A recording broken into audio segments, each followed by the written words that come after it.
Hello viewers, today I'm going to read through an article from CNN called "He Got Out of Gaza, but Gaza Did Not Get Out of Him. Israeli Soldiers Returning from War Struggle with Trauma and Suicide." Why are we looking at this article today? Well, I think it's a good example of the freakish framing that Western media is willing to adopt in an attempt to humanize perpetrators of a genocide, which is one facet of the normalization of said genocide. As we read, I want to pay attention to the language, the framing, the active and passive voice as these events are described, as the Gaza genocide is covered by CNN from the Israeli soldier perspective, from the apparently sad Israeli soldier perspective. There's some pretty horrific shit that gets cited in this article. I'll let you know before I get to that part. A 40-year-old father of four, Eliran Mizrahi, deployed to Gaza after the deadly Hamas-led attack on Israel on October 7th, 2023. The Israeli military reservist returned a different person, traumatized by what he had witnessed in the war against Hamas in the Strip. 6 months after he was first sent to fight, he was struggling with post-traumatic stress disorder back at home. Before he was due to redeploy, he took his own life. He got out of Gaza, but Gaza did not get out of him, and he died after it because of the post-trauma, his mother, Jenny Mizrahi, said. The Israeli military has said it is providing care for thousands of soldiers who are suffering from PTSD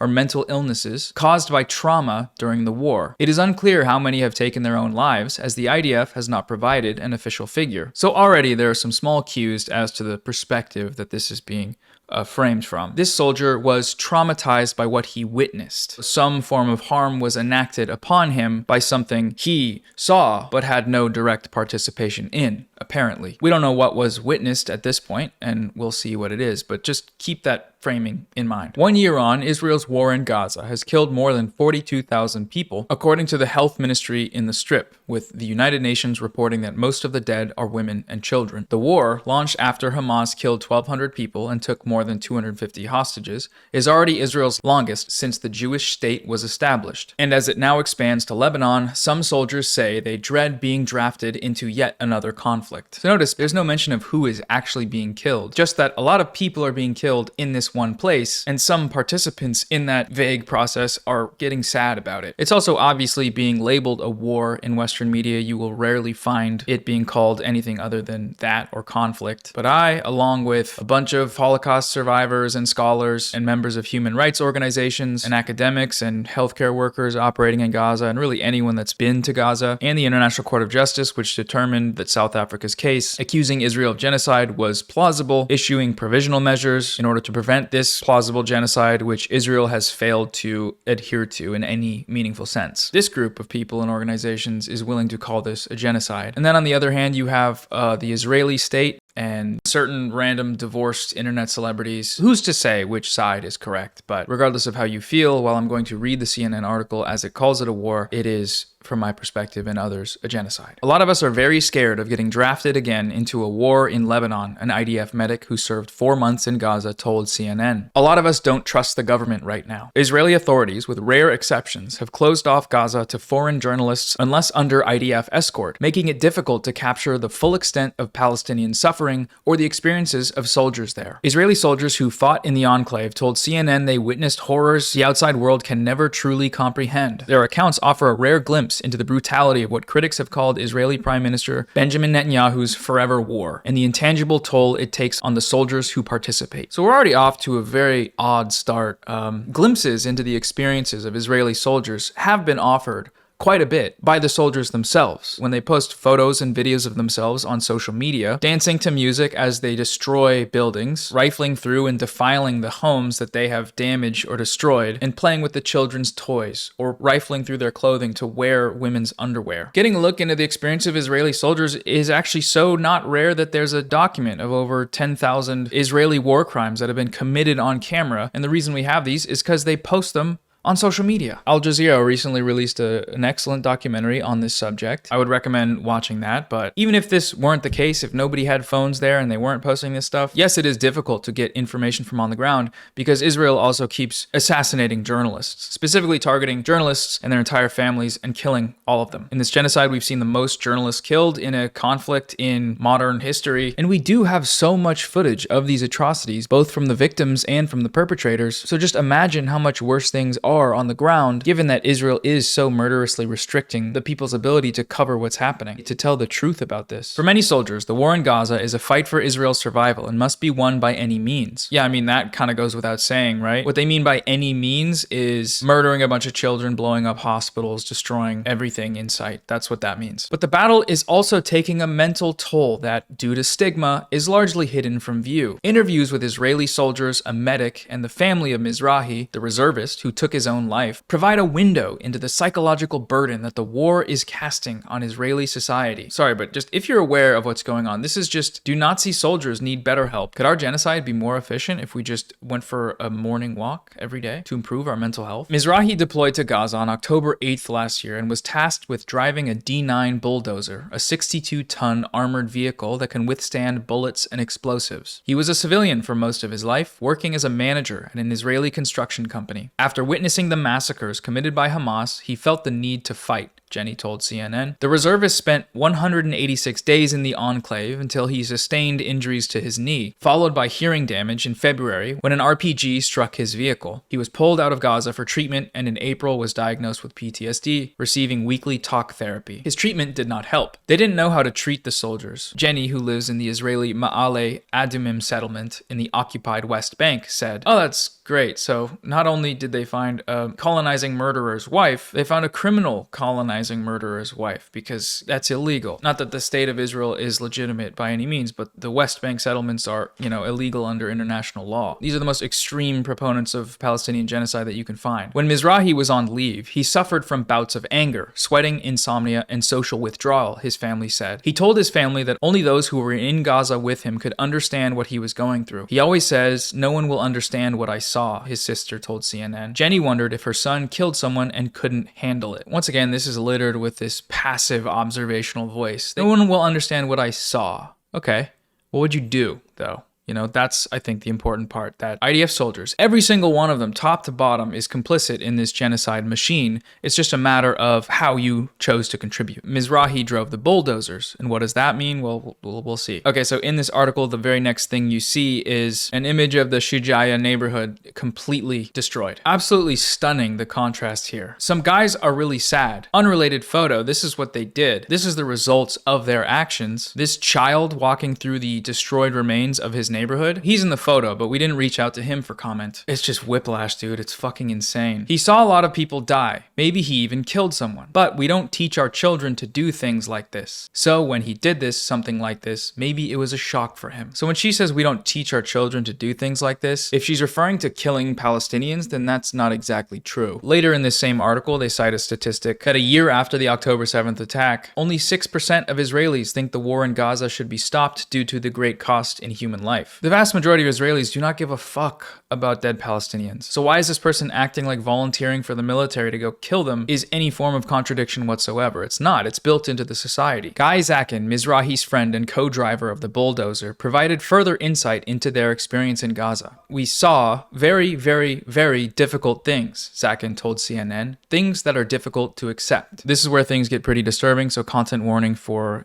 violence, death, and gore. The former soldier has spoken publicly about the psychological trauma endured by Israeli troops in Gaza. In a testimony to the Knesset, Israel's parliament, in June, Zakin said that on many occasions soldiers had to run over terrorists, dead and alive, in the hundreds. "Everything squirts out," he added. Zakin says he can no longer eat meat, as it reminds him of the gruesome scenes he witnessed from his bulldozer in Gaza, and struggles to sleep at night, the sound of explosions ringing in his head. "When you see a lot of meat outside and blood, both ours and theirs," in quotes, Hamas, "then it really affects you when you eat," he told CNN, referring to bodies as meat. So this is the most freakish thing I've ever read in an article. What he's describing here is torture and execution. There's a plethora of evidence, of footage and images of the results of what he's talking about. Perhaps one of the more famous cases of the flattened remains of a Palestinian man run over alive by one of these Israeli bulldozers. And in the images, you can see that his hands are still zip-tied. There was also, of course, Rachel Corrie, the American peace activist, who, while protesting the destruction of buildings in Gaza by the IDF, was killed by a soldier driving one of these same bulldozers. Some Israelis celebrate on this day every year by making pancakes with Rachel Corrie's face painted painted into them. These are indescribable atrocities, and yet this article is centering the trauma of the perpetrator. Not just the trauma, but how it affects his appetite. Like, what the fuck is this, man? And again, with the totally passive language. These are gruesome scenes that he witnessed from his bulldozer. He's just sitting on the bulldozer and it's doing it on its own. It happened and the bulldozer is what did it, and he watched it from atop the bulldozer as it was doing it, but it was something he witnessed. Also, I want to note the article's addition of Hamas in parentheses there. I don't know if the person said this or if CNN added it. This is the lie that the terrorist state of Israel must perpetuate, because we know who's dying. It's not Hamas, it's Palestinian civilians. It's overwhelmingly women and children. He maintains that the vast majority of those he encountered were terrorists. The civilians we saw, we stopped and brought them water to drink, and we let them eat from our food, he recalled, adding that even in such situations,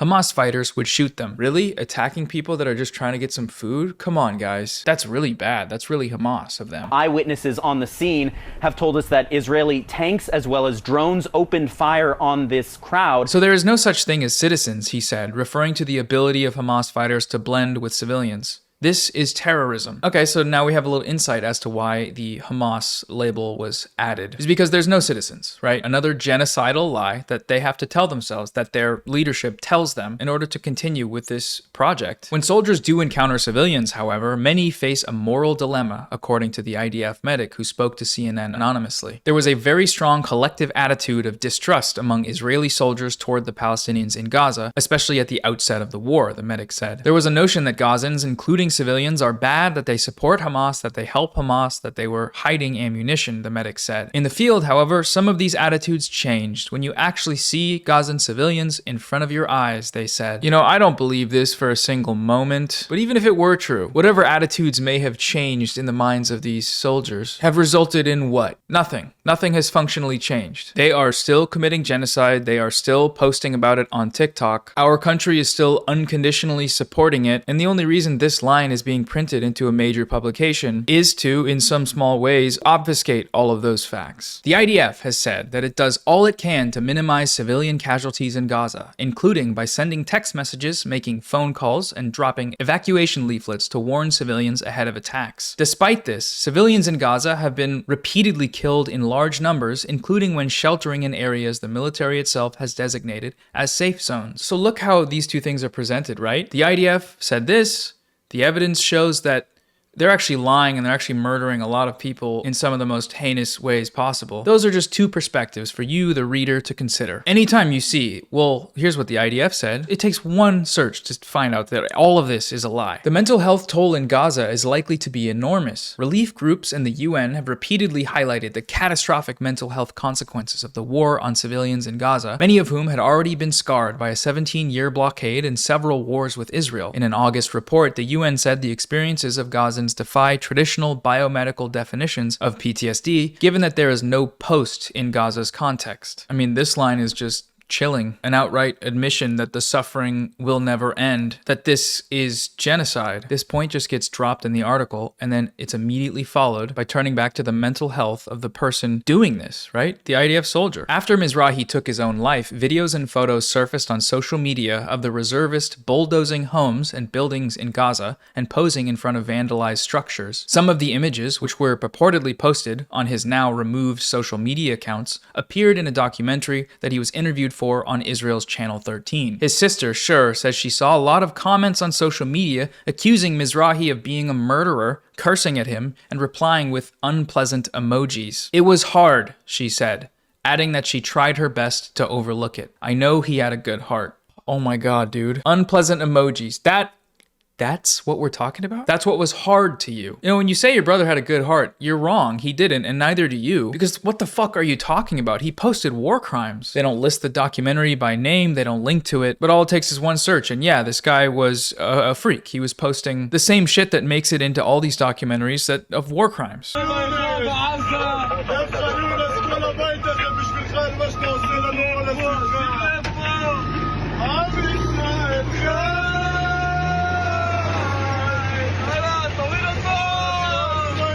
Clearing dead people with debris. Aaron Bregman, a political scientist at King's College London who served in the Israeli army for 6 years, including during the 1982 Lebanon War, said the Gaza war is unlike any other fought by Israel. It's very long, he said, and it is urban. which means soldiers fight among many people. The vast majority of them are civilians. Bulldozer operators are among those who are most directly exposed to the war's brutality, Bregman said. What they see is dead people, and they clear them along with the debris. They go over them. Again, this violence is framed as somehow being imposed onto these soldiers, these terrorists. They were exposed to the brutality. They see dead people, treated completely like the laws of nature, like an inevitable reality. For many, the transition from the battlefield back to civilian life can be overwhelming, especially after urban warfare that involves the deaths of women and children. Sorry, let's get a rewrite on that. For many, taking a break from committing genocide can be overwhelming, especially after entering into a concentration camp to repeatedly murder women and children. That's what's actually happening, but it's here summarized as a really tough time for these guys. How can you put your children to bed when, you saw children killed in Gaza? You saw it.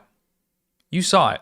It just happened. I saw it. I don't know who did that. Despite Mizrahi's PTSD, his family said he agreed to return to Gaza when he was called up again. 2 days before he was meant to redeploy, he killed himself. In her home, Jenny has dedicated a room to memorialize her late son, with photos from his childhood and working in construction. Among the objects his mother has kept was the cap Mizrahi was wearing when he shot himself in the head, the bullet holes clearly visible. It then shows an image of Mizrahi as a child. This is obviously meant to invoke some sort of sympathy for this person, but all I see when I look at this picture is a reflection of one of the tens of thousands of children that this person grew up to participate in killing. The Israeli newspaper Haaretz reported that 10 soldiers took their own lives between October 7th and May 11th, according to military data obtained by the newspaper. Asked by CNN about the number of suicides in the IDF since the war, Uzi Becker, a psychologist and commander of the IDF's Combat Response Unit, said the medical corps is not allowed to provide a figure, and the military sees the suicide rate as largely unchanged. The suicide rate in the army is more or less stable in the last 5 or 6 years, Becker said, noting that it has in fact been falling over the past 10 years. Even if the number of suicides is higher, he said, the ratio so far is quite the same from the previous year because we have more soldiers. It doesn't mean that there's a trend of more suicide, Becker told CNN. So I don't believe this for a moment because, well, they don't show the statistics, and it is within the IDF's interest to maintain a facade of strength. And no, these soldiers are not strong. They are notoriously weak, actually, incompetent pussies who hide behind screens and murder children from afar with Xbox controllers. But if evidence did come out that they actually were killing themselves in droves, that would at least be a sign that some of them do have enough of a conscience to see that the actions they've taken in Gaza are deserving of punishment in some form. And on the inverse, if it is true, if the IDF soldier suicide rate hasn't changed, I feel like that's a grim sign. A sign that despite the total murderous rampage they've gone on since October 7th, their consciences have somehow adjusted to rationalize it. And that's a troubling thought,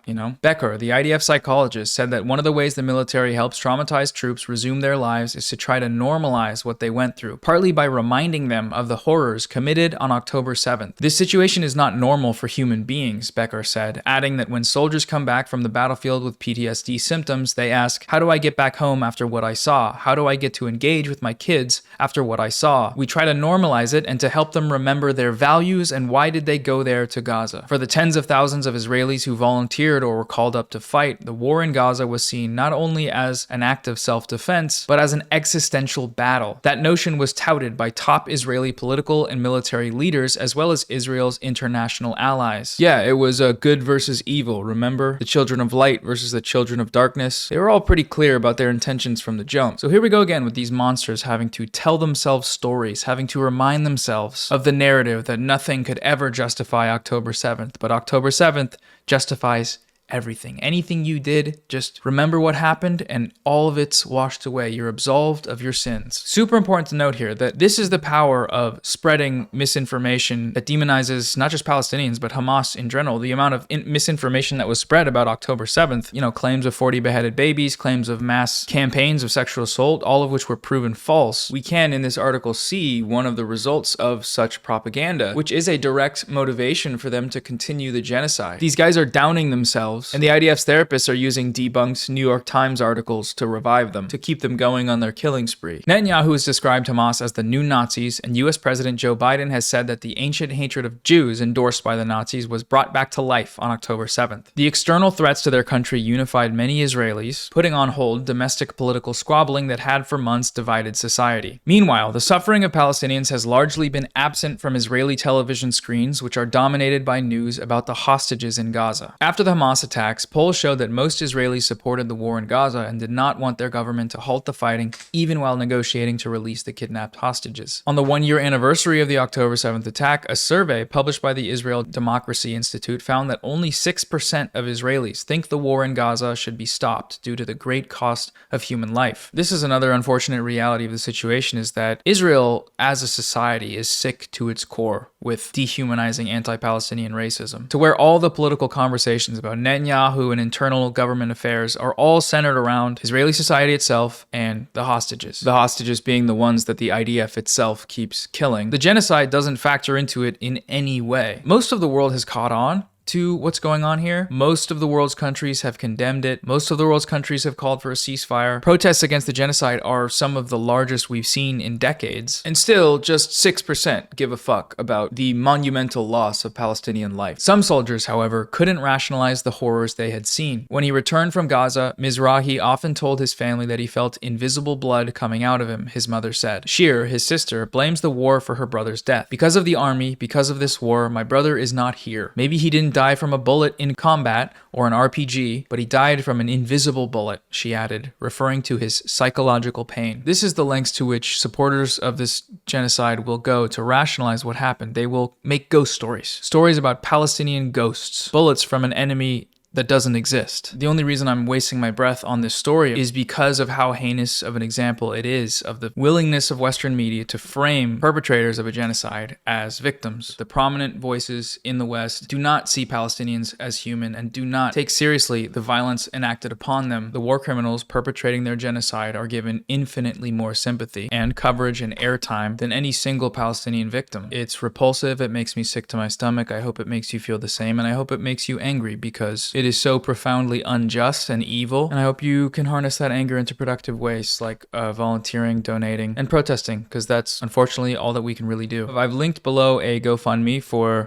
someone I met on Instagram, someone that I would call a friend, Ahmed Matar, who's organizing a fundraiser for his brother, Salah, and his family, his wife, Islam, and their 4 children, Sidra, Muhammad, Amir, and Tagreed. I'm just going to go ahead and read the message that Salah wrote. The journey of our youngest, Tagreed, began amidst the chaos of November, during the peak of the assault on Gaza. It was a time of great fear and uncertainty. We found ourselves displaced for the second time, seeking refuge in a shelter where Tagreed came into this world. His birth brought both joy and worry, a tiny beacon of hope amidst the darkness of war. Once, the northern part of Gaza was our home, where the sea breeze carried the scent of olive trees and the laughter of our children echoed through the streets. But the violence of war shattered our peaceful existence, forcing us to flee not once, but 4 times. Each displacement brought new challenges, pushing us further into the unknown. Now, we reside in Rafah, a borderland caught between 2 worlds. Our home is a tent pitched on dusty plains near the Egyptian border. It offers little protection from the harsh realities of life in a war-torn land. Every day is a struggle to find clean water, food, and basic necessities. Diapers for Tagreed are a luxury beyond our means, and we often must ration what little we have. Despite the hardships, we cling to hope for a better future. Your support can make a world of difference for us. With your help, we can evacuate to Egypt, where safety and stability beckon on the horizon. Your donations will also provide essential supplies like food, clothing, and medical care for my family. Furthermore, your contributions will assist us in rebuilding our lives by helping us purchase clothes and other essential items that we lost in our destroyed home in the north of Gaza. Your generosity offers a glimmer of light in the darkness, guiding us towards a brighter tomorrow. Thank you for your kindness and compassion. Together, we can turn our struggles into stories of resilience and hope. That's it for today's video. Let me know what you thought of this, if I should do more article read style videos, and